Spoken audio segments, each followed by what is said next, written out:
Bem-vindos a GeoPapers! Aqui nós te ensinamos a se manter atualizado, mesmo que você não tenha tempo. Eu sou Fabiano Serra. Eu sou o Jader Burtê. E hoje o tema do nosso podcast é sobre DIU e as dúvidas frequentes no consultório. Então, dispositivo intrauterino, dúvidas frequentes do consultório. Vamos conferir. Super bacana o tema, né? Acho que é um tema bem prático, assim, bem para quem atende consultório, para quem atende posto de saúde, aquelas dúvidas comuns que a gente acaba tendo em relação ao dispositivo intrauterino, né? E que geram dúvidas e polêmicas às vezes, né, Jader? Então a gente vai desmistificar muitas dessas coisas para vocês aí que estão nos assistindo, para a gente conversar sobre esse tema. Já vou começar com uma perguntinha, Jader, daquelas boas, né? Então a primeira pergunta que eu faço para você é: mulheres que nunca tiveram filhos, nuligestas, podem colocar o DIU? Então, assim, ó, Fabiano, a gente sabe que antigamente o pessoal dizia que quem nunca teve filho não seria uma boa candidata pro DIU, né? E eu sempre digo que isso na época que a medicina ela era mais baseada em experiência, né? Que foi um tempo muito válido, né? Foi uma construção da história da medicina, ela era muito baseada em experiência. Depois que entrou a medicina baseada em evidência, foi visto que isso não tinha muita repercussão prática mesmo, né? Então, é uma questão que acabou ficando, era um conceito antigo que a gente tinha, mas que hoje já mudou. Então, uma nuligesta, ela pode sim usar DIU, não existe contraindicação para ela usar DIU se ela desejar, e se ela não tiver nenhuma contraindicação, ela pode sim usar o DIU. Então, é um conceito que realmente caiu por terra. Nuligestas podem usar DIU. Vou te dizer que isso é até um questionamento de consultório, viu, Jader? As pacientes chegam no consultório e falam: mas eu nunca tive filho, eu não posso usar DIU. Né? Então a gente tem que desmistificar isso ao longo do tempo mesmo. Mas agora outra pergunta. Adolescentes podem colocar o DIU? Boa! As adolescentes também é um outro mito que se tinha, né? De que a adolescente ela não poderia colocar DIU, ela não seria uma boa candidata para o uso do DIU. E a gente sabe que isso também era na época que as coisas eram mais baseadas em opiniões, né? Quando entrou a medicina baseada em evidência, isso também caiu por terra. Então, o adolescente pode usar DIU. Às vezes, se a gente tem, por exemplo, pacientes que têm úteros menores, a gente tem DIUs menores também, né, que podem ser indicados para essas pacientes. Então, o fato de ser adolescente não contraindica. Assim como o fato de ser nuligesta não contraindica, o fato de ser adolescente também não contraindica. Então, se ela está disposta, se ela quer usar o DIU e se ela não tiver contraindicação, a gente pode sim inserir o DIU em adolescente. Aliás, o DIU ele é sensacional, né, Jader? Porque ele é um LARC, né, um método de longa duração, e é tudo que a gente quer para uma adolescente, né? Tudo que a gente gostaria que uma adolescente usasse para que não tenha uma gestação indesejada nesse período de vida. Né? E as adolescentes a gente sabe que tradicionalmente isso é científico, né? Elas costumam esquecer mais, né? As pílulas anticoncepcionais, os problemas de esquecimento eles são até maiores entre as adolescentes do que em mulheres mais maduras. Então os LARCs, né? Que são os métodos de longa duração e reversíveis, que aí entraria o DIU de cobre, o sistema intrauterino liberador de levonorgestrel e o implante de etonogestrel, eles podem ser indicados, inclusive como primeira opção aí para adolescentes, né? São os métodos de longa duração e reversíveis. Obviamente, é uma construção conjunta, né? A gente tem que oferecer para a paciente e ela também tem que desejar o método, né? Ela tem que se sentir confortável e apta para querer usar o método. Eu sou suspeito porque eu adoro esses métodos de longa duração e as pacientes também. Quando elas se adaptam bem aos métodos, que a maioria se adapta, né? Em geral, elas ficam muito satisfeitas. Só de não ter que pensar de tomar aquela pílula, de eventualmente esquecer e de correr o risco de ficar grávida, já é uma garantia de tranquilidade ali. Né? Eu acho que a pílula ela foi assim um grande marco histórico, assim. Eu sempre digo que ela surgiu, na verdade, e possibilitou que as mulheres pudessem ter independência em relação ao seu planejamento reprodutivo, né? Então, acho que ainda é o método mais utilizado, mas realmente ela exige que ela se lembre todos os dias, né, que ela exige essa adesão muito firme da usuária. E o DIU não tem isso, né, uma vez que a gente colocou ele ali ele vai ficar, né, a gente sabe que o DIU de cobre, então, ele tem 10 anos, né, em bula, né, de duração, e o DIU com levonorgestrel, o sistema intrauterino liberador de levonorgestrel, 5 anos. Perfeito. Ô, Jader, pegando esse gancho aí das pacientes adolescentes, se eu tenho uma paciente que ainda não teve relação sexual vaginal, uma paciente virgem, né, conhecida popularmente como uma paciente virgem, essa paciente pode inserir o DIU? Muito boa essa pergunta, sabe, Fabiano? Porque eu acho que também é um mito, né, que a gente acaba tendo aí bastante no dia a dia. Eu sempre falo que virgindade é um conceito, até um termo que a gente tá cada vez deixando ele mais em desuso, assim, né? É um termo que eu até não gosto muito de utilizar, porque eu acho que ele envolve uma questão tão pequena, né? É um mito tão grande para uma questão tão pequena, que é uma membrana, que é um ímen, né? E que faz parte do corpo dela e que ela decide o que ela vai fazer, né, com essa membrana. Então, se a gente for fazer a inserção, essa membrana vai ser rompida, porque a técnica de inserção do DIU vai acabar rompendo o ímen. Essa paciente ela tem que saber que isso vai acontecer, né? E ela tem que decidir se realmente isso faz sentido para ela, culturalmente faz sentido para ela ou não, né? E se ela disser assim, não, para mim não faz sentido nenhum, a gente pode fazer inserção, a gente pode inserir. Agora, se ela disser não, para mim é uma coisa que é importante, eu gostaria que o meu ímen fosse rompido com uma relação sexual com penetração, bom, aí a gente vai dizer que realmente não dá pra gente inserir, né? Que aí realmente a gente vai pensar em um outro método. Mas eu sempre me lembro, quando eu falo disso, de uma paciente que uma vez apareceu para mim e disse assim, que ela queria, né, fazer a inserção do DIU e ela nunca teve relação sexual com penetração. E aí, então, eu expliquei para ela que isso iria romper o ímen e ela disse, não, para mim não faz o menor sentido, doutor. Para mim, assim, eu posso até ir ali no banheiro agora e com o dedo eu posso romper o meu ímen, porque ímen para mim é um conceito muito, que não encontra muito sentido cultural para mim, né? Então, é o que eu sempre digo, a gente tem que individualizar caso a caso, e ela é que é a dona do corpo dela. Se realmente para ela não faz o menor sentido, a gente pode inserir. Agora, se ela achar que não, que ela gostaria que o ímen fosse rompido numa relação com penetração, aí a gente vai pensar em um outro método. Perfeito, a gente acabou de colocar um DIU numa paciente. Quais são os sintomas? O que a gente espera nesses primeiros dias? O que a gente pode encontrar numa paciente assim que a gente colocou o DIU? Logo depois que a gente coloca o DIU, a gente sabe que assim, o DIU de cobre, que é o DIU não hormonal, né, ele pode dar alguns sintomas iniciais, que por ser uma reação de corpo estranho que o organismo vai acabar fazendo. O mecanismo de ação dele é a reação de corpo estranho. Então essas pacientes elas podem experimentar um pouquinho mais de dismenorreia, que é a cólica menstrual, né? E também podem experimentar um pouquinho de fluxo aumentado, né, de menstruação excessiva. Então, algumas pacientes têm isso, outras não têm. Muitas pacientes elas vão ter esses sintomas de dismenorreia, outras vão ter também sintoma de sangramento excessivo, mas eu acho que é muito variável, né? Tem pacientes que não têm. Muitas coisas em medicina, e o DIU é assim, né? A gente precisa testar. Tem pacientes que às vezes, colocando o DIU, elas vão ter bastante efeito colateral, e tem outras pessoas que não, que a gente vai colocar e não vão ter efeitos colaterais. Então, é uma questão muito de individualizar caso a caso. E tem aquilo que é transitório também, né? Que é só um período ali de adaptação e que depois a paciente fica super bem, super controlada. Mas maravilha. Considerando isso, colocamos o DIU, o paciente foi para casa, eu preciso solicitar uma ultrassonografia de controle para ver a posição desse DIU? Boa, esse é um tema que é muito comum na prática, né? Eu vejo que a maioria dos colegas, praticamente todos os colegas, acaba solicitando ultrassom transvaginal com o intuito da gente ver se ele realmente está intracavitário, né?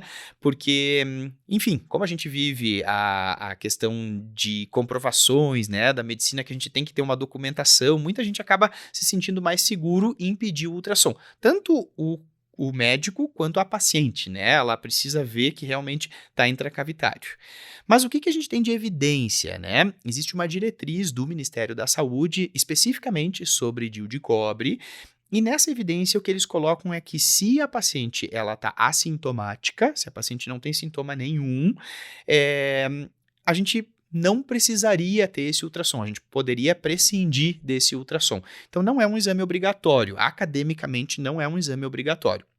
Na prática, a gente sabe que a maioria das pessoas acaba pedindo, mas em teoria, se a gente for analisar, em teoria realmente não é um exame obrigatório, porque se ele tiver fora da cavidade, a paciente vai ter sintoma, ela vai ter sangramento, ela vai ter dor, então se ela está assintomática é porque ele está no local correto. E principalmente com o fio visível também, né, Jader? Se o fio também tá visível ali, é sinal que o DIU tá ali dentro. Ele tá ali dentro, né? Exato. Então esse é um ponto. Mas então eu vou entrar nessa seara da ultrassonografia para te perguntar o seguinte. Ok, não preciso fazer essa ultrassonografia de controle, mas eu preciso fazer um ultrassom todos os anos para ver se esse DIU tá lá, ou mesmo que ela fique assintomática, a pergunta é simples. Mesmo que ela fique assintomática, eu não vou precisar fazer ultrassom nunca para confirmar esse DIU? Isso também é bem frequente, assim, do pessoal nos perguntar no dia a dia, né? Precisa fazer ultrassom todos os anos para controlar o DIU, só para saber se ele tá ali. Muitos colegas acabam se sentindo mais seguros em pedir, e as pacientes também se sentem seguras em saber, né, que elas estão fazendo todos os anos ali o ultrassom para saber que o DIU tá lá. Mas também, do ponto de vista teórico, a gente não tem embasamento, não existe nenhuma diretriz que diga que precise, né, que você deva pedir ultrassom todos os anos para avaliar, comprovar que o DIU está ali dentro, né? Então, realmente, base teórica a gente não tem. Claro que muito colega acaba se sentindo mais seguro de pedir na prática e ok se pedir, né?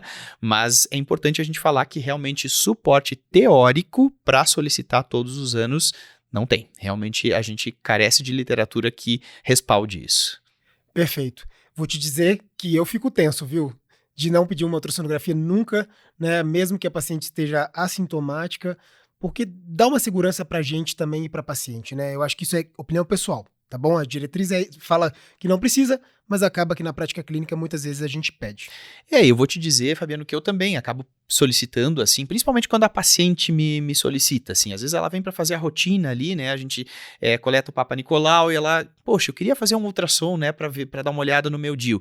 Então, assim, não tem problema a gente solicitar, mas é importante, né, que a gente saiba que realmente, do ponto de vista acadêmico, né, não existe esse suporte, mas na prática a gente pode pedir, sim, se a gente se sentir mais confortável e mais seguro. É isso aí. Maravilha. Próxima questão, Jader. É polêmica.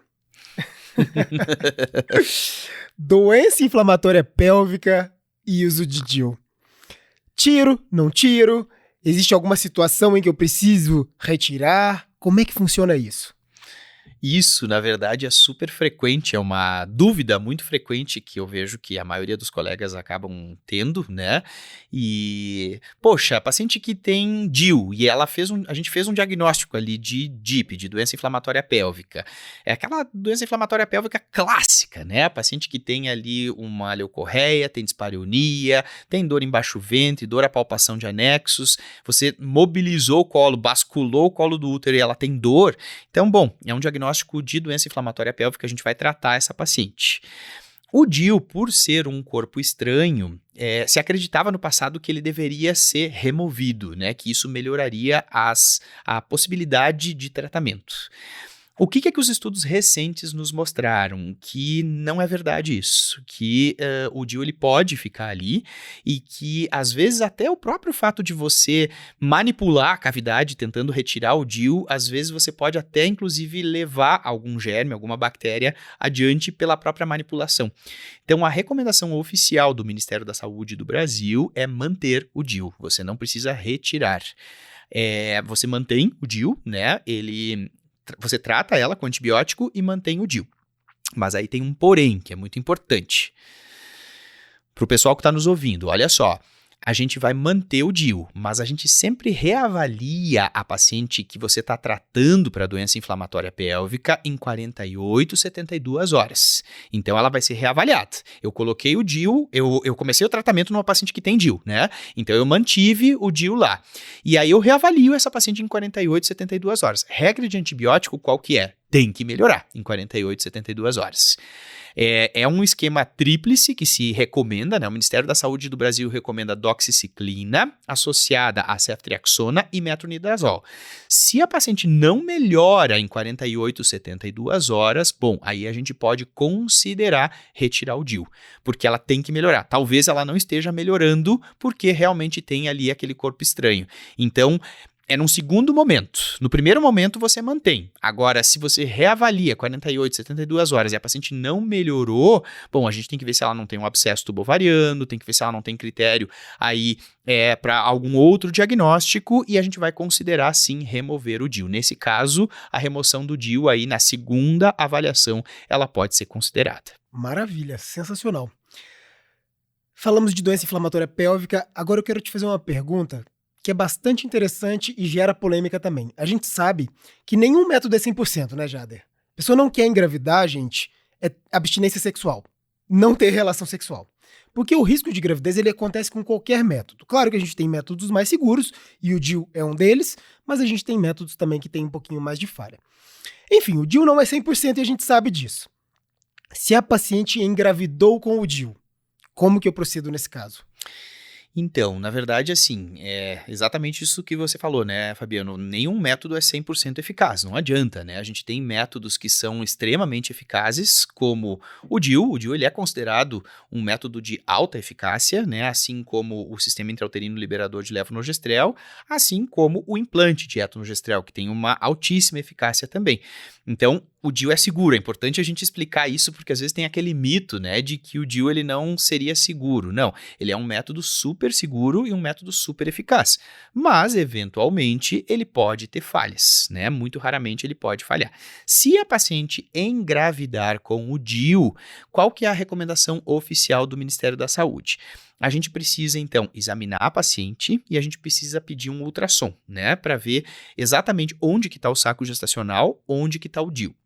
Então, assim, se eu examino a paciente, os fios do DIU são visíveis, eu estou enxergando ali, passei o espéculo e estou enxergando os fios do DIU, e eu fiz o ultrassom e eu vejo que o saco gestacional está em cima e o DIU está embaixo e não existe uma relação, né, de estar um grudado no outro, né, um colado no outro, eu devo remover. Devo remover o DIU. Por que eu devo remover o DIU? Porque quando a gente tira o DIU, a probabilidade, né, de evoluir bem essa gravidez, ela vai ser muito maior, né? E se eu mantiver o DIU, a chance dela abortar é maior. Então, realmente, as taxas de sucesso da gestação são maiores quando a gente retira, quando a gente remove o DIU. Agora, se você passou o espéculo e você não está enxergando o fio, né, é porque o DIU subiu, né? Aí isso também pode acontecer. O saco gestacional embaixo e o DIU em cima. Aí não se recomenda, se acreditava no passado que a gente devia fazer manobras intrauterinas, né? Fazer uma esteroscopia ali para a gente pescar o DIU, e realmente essas manobras elas não são recomendadas. Então se recomenda manter o DIU e esclarecer para a paciente que tem mais chance de ela acabar evoluindo para uma perda de gestação, né? Mas que as manobras intrauterinas são mais arriscadas do que a manutenção do DIU nesses casos. Na prática, o que a gente vê, de novo, é que é muito raro disso acontecer, e quando acontece, a maioria dos casos, o DIU ele é visível, né? Os fiozinhos são visíveis, aí a gente consegue tirar. É o que a gente nunca quer, né, Jader? Uma paciente que usa um método contraceptivo desse, que é super seguro, de longa duração, engravidar é o que a gente nunca espera, né? A gente não quer realmente que aconteça isso com ninguém. Mas já que a gente está falando de uma fase reprodutiva, a gente falou de menacme, né? Existe sempre uma dúvida em relação à mulher que menopausou, né? Então, a mulher menopausou, eu posso tirar o DIU já, ou ela corre algum risco de engravidar se eu não mantiver esse DIU lá? Então, a definição de menopausa, na verdade, menopausa é a última menstruação da vida de uma mulher, né? E a definição de ocorrência de menopausa, a gente tem que ter um ano de amenorreia, que são 12 meses, né? Então, porque nesse período do climatério, elas costumam ter menstruações infrequentes, né? E às vezes acontece delas ficarem assim, 8, 10 meses em amenorreia, e daqui a pouco vem uma menstruação de novo, né? Então, o conceito de menopausa, ele vai ser um diagnóstico retrospectivo, e ela tem que ter um ano de amenorreia. O que se recomenda? O que o Ministério da Saúde do Brasil recomenda? Se a paciente tem 50 anos ou mais de idade cronológica, depois de um ano de amenorreia, a gente já tem segurança para tirar o DIU. Ela não engravida mais, né? Então, digamos que assim, ela tem 51, né? E aí, dos 51 até os 52, ela não menstruou mais, ficou um ano em amenorreia. Então, tem mais de 50 anos, um ano de amenorreia, você já pode ter segurança em tirar o DIU, que ela não engravida mais. Agora, se ela tem menos de 50 anos, a gente tem que esperar 2 anos de amenorreia, porque aí tem a questão da idade cronológica, né? Então, mesmo depois de um ano, a gente sabe que é muito difícil, né? Assim, digamos 48, 47, né? Essa paciente tem já um ano de amenorreia, a chance dela engravidar é muito baixa. Mas o Ministério da Saúde diz que nessas pacientes com menos de 50 anos, a gente tem que ter um pouquinho mais de cautela e esperar 2 anos de amenorreia. Depois de 2 anos de amenorreia, aí sim a gente pode retirar o DIU, que ela não engravida mais. Acho que é uma dúvida muito comum, assim, às vezes as pessoas não tiram porque ficam em dúvida, as pacientes também, né? Elas ficam inseguras, puxa vida, mas será que eu não posso engravidar? Eu sei que eu já tenho quase 50 anos, mas será que eu não posso engravidar? Não quero engravidar de jeito nenhum, né? Então, é isso. Para você ter segurança, menos de 50 espera 2 anos de amenorreia, mais de 50 espera 1 ano de amenorreia. Então agora eu vou te fazer uma pergunta capciosa. E se a paciente está usando o sistema intrauterino liberador de levonorgestrel? Ela pode estar em amenorreia por conta do sistema do SIL ou do DIU ali. Quando que a gente vai pensar em retirar esse DIU? Ou a gente não pensa? A gente vai esperar os 50 anos? Como é que a gente faria nesse caso? Aí nesses casos, quando é o sistema intrauterino liberador de levonorgestrel, a amenorreia é induzida, né? Não é que nem o DIU de cobre que ela vai seguir ciclando. Aí a gente perde o parâmetro, né? Nesses casos a gente vai perder o parâmetro para dizer quando que aconteceu a menopausa. A indicação nesses casos é a gente esperar os 5 anos, né? Então, assim, a gente tem aqueles 5 anos, né, do sistema intrauterino liberador de levonorgestrel. Aí, depois que venceu esses 5 anos, a gente vai ver que idade que essa paciente tá, né? Vai ver se essa paciente realmente tem ainda chance ou não de ovular, se ela já tem sintomas de climatério, se ela não tem, né? E aí, então, para a gente poder ter o parâmetro, realmente, a gente precisa esperar esses 5 anos. Maravilha. A gente sabe, inclusive, que o sistema intrauterino liberador de levonorgestrel é um dos métodos de contraponto numa terapia de reposição hormonal.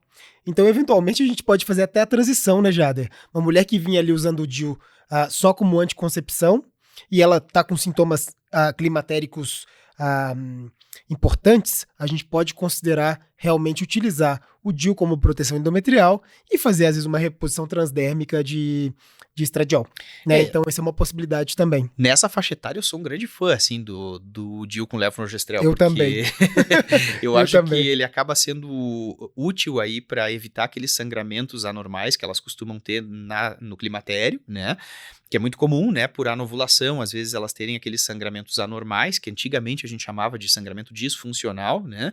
Então, a gente acaba passando por isso de uma forma muito mais confortável, e quando ela tiver sintomas, e a gente vai ter uma indicação de usar estrogênio, né, respeitando, obviamente, as contraindicações e o desejo da paciente, e aí a progesterona que tem que ser usada, né, porque a paciente tem útero, ela vai ser usada de uma forma intrauterina. Então, ao mesmo tempo que você está fazendo TH, você também ainda está fazendo anticoncepção, porque se existir alguma dúvida, né, você ainda, de que ela pode ter qualquer risco de engravidar, você já está garantindo anticoncepção para ela, com o sistema intrauterino. Perfeito. Pessoal, eu vou dizer para vocês que eu adorei a conversa de hoje, tá? Adorei ter meu amigo Jader aqui de novo pra gente bater um papo sobre um tema que é tão importante, que é a questão do dispositivo intrauterino, ou do sistema intrauterino liberador de levonorgestrel, dúvidas frequentes de consultório, e que são dúvidas da nossa prática clínica e que a gente compartilha com vocês aí. A gente espera que vocês tenham gostado, né? A GeoPapers é um canal aberto para que vocês tragam também questionamentos, discussões. Se você gostou do nosso vídeo, faz um comentário aqui abaixo, deixa suas dúvidas. A gente tenta responder todo mundo, claro que a gente não consegue atender a todo mundo, mas a gente às vezes pega aquilo ali como informação para a gente fazer um novo vídeo aqui, para a gente poder discutir sobre esses temas tão importantes com você. Espero que vocês tenham gostado e a gente se vê numa próxima. Até lá! Obrigado, gente!